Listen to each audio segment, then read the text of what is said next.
সমকালীন নিউজ। এই নিউজটা হচ্ছে গোপালী নিউজ।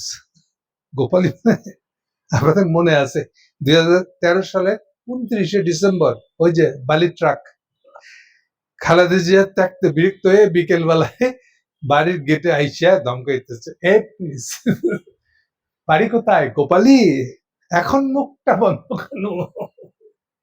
আপনারা খালেদা জিয়া সেই বক্তব্য দেখছিলেন, বাড়ি কোথায় গোপালী মানে গোপালগঞ্জ, মানে হাসিনার ডেরা ওই এলাকার যা লোক আছে সব হলো এই কেস। এখন সবচেয়ে চোটপাট যারা দেখাচ্ছে যে জেলার লোক সেটা হচ্ছে গোপালগঞ্জ। সো এইটা একটা গোপালী রিপোর্ট হয়েছে। কেন বললাম, এই পত্রিকার মালিক যে আমাদের আজাদ সাহেব, তিনিও কিন্তু গোপালী, এবং শুধু তাই না, গোপালগঞ্জ আর আওয়ামী লীগের জেলা কমিটির মেম্বার। শুধু তাই না, মেম্বার হয়ে উনি এই 2024 ইলেকশনে নমিনেশন চাইছিলেন। হাসিনা কইছে না না এই পার্টির ভিতরে গেঞ্জাম আছে, ওরা যাকে দিবে ওটাই মেনে ল, তোমাকে আমি অন্যভাবে পাওয়াই দেবো। কেমনে? তুমি স্বতন্ত্র কারা হয়ে যাও, তোমাকে জিতে দিব। কি মজার খেলা না? এই হলো সেই আজাদ সাহেব, এই আজাদ সাহেবের পত্রিকা এটা। আচ্ছা, হেডলাইন কি খবরের? খবরের হেডলাইন হলো 2 বছরে 5 শতাধিক শিল্প কারখানা বন্ধ হয়ে গেছে। কোন 2 বছর? ইউনূস সাহেবের 1.5 বছর, এই তারেক জিয়ার মিল্লা 2 বছর। এমন একটা ভাব যেন হাসিনা আমলে সব ঠিক চলছিল, এই 2 বছরে এই যে সব বন্ধ হয়ে গেছে। কেন? আচ্ছা, বেশি দূর লাগবে না, হাসিনা 16 বছর লাগবে না, 2022 থেকে 24 কি হয়েছিল ওটা একটু দেখেন।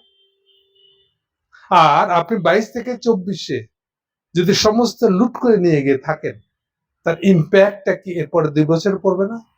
এগুলো একটা কারণ। 2 নম্বর কারণ হলো, যখন আপনাদেরকে উৎখাত করে দেওয়া হয়েছে, আগে তো যে যার মতন টাকা নিয়ে ভাগছেন তো ভাগছেনই। যখন আপনাদেরকে আপনাদের নেত্রীকে উৎখাত করে দেওয়া হয়েছে, তখন আপনারা কি দেশে থাকবেন নাকি পলাইবেন? তাহলে পলানোর কারণে, কর্মচারীদের বেতন না দিয়ে পলানোর কারণে আপনাদের কারখানা বন্ধ হয়ে যাবে না? এটা দায়ী কি ইউনূস সাহেবের নাকি তারেকের? এই জন্য বলছি এটা একটা গোপালী রিপোর্ট। পুরা হিস্ট্রি দিচ্ছে কি কি বন্ধ হয়ে গেছে। এর মধ্যে আছে দেখেন, তাদের এখনকার শিল্পের যত মালিক সমিতি আছে তাদের নেতা একজন জিজ্ঞেস করছে, কয় আমাকে যদি 2000টা প্রশ্ন জিজ্ঞেস করে আমি 2000 বারই বলবো একটাই প্রবলেম, কি? গ্যাস বিদ্যুৎ নেই। আচ্ছা, এটা কি 2 বছরের প্রবলেম? হাসিনার 16 বছরে সবগুলো গার্মেন্টস বিদ্যুৎ গ্যাস পাইছে এরকম কয়টা দেখতে চান? পুরান যে কোনো বছরের রিপোর্ট করছেন, দেখেন গার্মেন্টস মালিকরা কি বলছে। হাসিনা কখনোই বিদ্যুতের প্রবলেম সলভ করতে পারে নাই।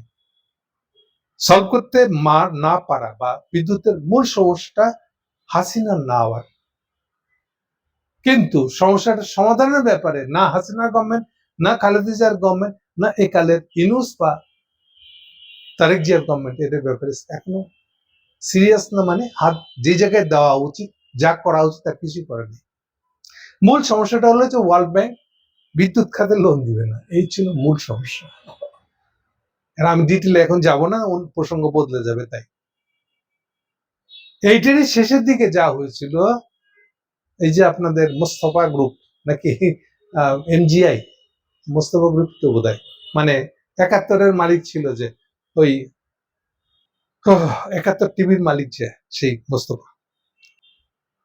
সেই মোস্তফা তার একটা 750 মেগাওয়াটের বিদ্যুৎ প্রকল্প আছে। এইটাই ওয়ার্ল্ড ব্যাংকের লোন বা আইএফসি লোন। আইএফসি লোন মানে এটা সরাসরি প্রাইভেট কোম্পানিকে লোনটা দিবে, সরকারকে লোনটা দিবে না। এই ছিল আইএমএফ এর, ওয়ার্ল্ড ব্যাংকের পলিসি, এবং হাসিনা এইভাবেই তাকে লোনটা দিচ্ছিল। ওটা দেখে বুঝবেন প্রবলেম কোথায়। আর আমাদের শুধু একা না, এই সেম প্রবলেম, এই যে রেন্টাল বিদ্যুৎ, এই রেন্টাল বিদ্যুতের আইডিয়া নিয়ে চোরামি বেড়ায় দেওয়া, এটা পাকিস্তানেও হয়েছে। সেম পাকিস্তানের আদালত শেষ পর্যন্ত বলতে বাধ্য হয়েছে যে জীবনে আর কখনো যেন রেন্টাল বিদ্যুৎ ব্যবস্থা না চালু করা হয়। এটা হলো পাকিস্তান আদালতের রায়। আমরা এখনো অত কঠোর হতে পারি নাই। তো তখন এখন আসেন এই মালিক সমিতি, গার্মেন্টস মালিক সমিতি, কি বলবো এদের কথা। 13 সালের কথাই নেন, আপনাদের মনে করে দিই, সাদা পতাকা আন্দোলন। এই গার্মেন্টস মালিকরা, তার সাথে ছিল নেতা ছিল এই দরবেশ, সাদা পতাকা নিয়ে রাস্তায় মিছিল করছিল। বিজয় কি ছিল প্রবলেমটা? প্রবলেমটা ছিল হলো 13 সালে, মানে 14 সালে ইলেকশন হবে, এই জন্য ইন্ডিয়ার সাথে আমেরিকানদের দ্বন্দ্ব প্রচন্ড। 7 সালে দখল করে নিছে, বাংলাদেশকে তুলে দিছে ইন্ডিয়ার হাতে আমেরিকানরা।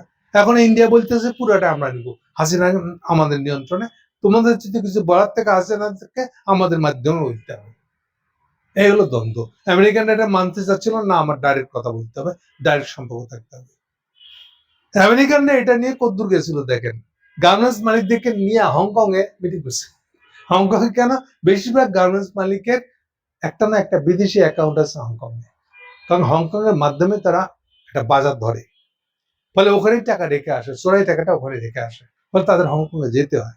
এটা আমেরিকানরা জানে, ফলে এই আমেরিকানরা হংকং এ এই মিটিংটা দিয়েছিল যাতে হাসিনার বিরুদ্ধে থেকে নিয়ে যায়। হাসিনা এর পাল্টে কি করে? 2000 কোটি টাকা ট্যাক্স মুকুব করে দেয় সমিতিটা। 2000 কোটি, 13 সালে। তখন 2000 কোটির দাম আরো বেশি। এইটাই খাইছিল এই সমস্ত গার্মেন্ট মালিক গুলা, ইনক্লুডিং এই দরবের বাবাজি, মনে নাই? আচ্ছা, এই হাসিনা না বললে আপনারা দরবের বাবাজি সহ শিল্প মালিক সমিতির মালিক, এই যে আমাদের বসুন্ধরার মালিক সহ আপনারা কি কি যে হাসিনার স্তুতি গাইছিলেন, কোন শেষ আছে এটা? আমরা এগুলো জানি না? ওটাও কি 2 বছরের ঘটনা? এখন এরপরে যদি আপনাদের কোম্পানি ডুবে যায়, আপনারা টাকা মেরে যদি পলায় যান, এর দায়িত্ব কি ইউনূস আর তারেকের? এই জন্য বললাম আপনাদের উচিত মুখটা বন্ধ করানো। এখন এই যে খালেদা জিজ্ঞেস করেছিল না, যে আপনাদের এই সময়কার মুখটা বন্ধ কেন এখন? এই নাসা গ্রুপ জেল ঘুরে আসছে, ও তো জেলে রেখে দেওয়া উচিত ছিল, আর একটা খেলাপি। তো এগুলোর কোনো দায় নেই।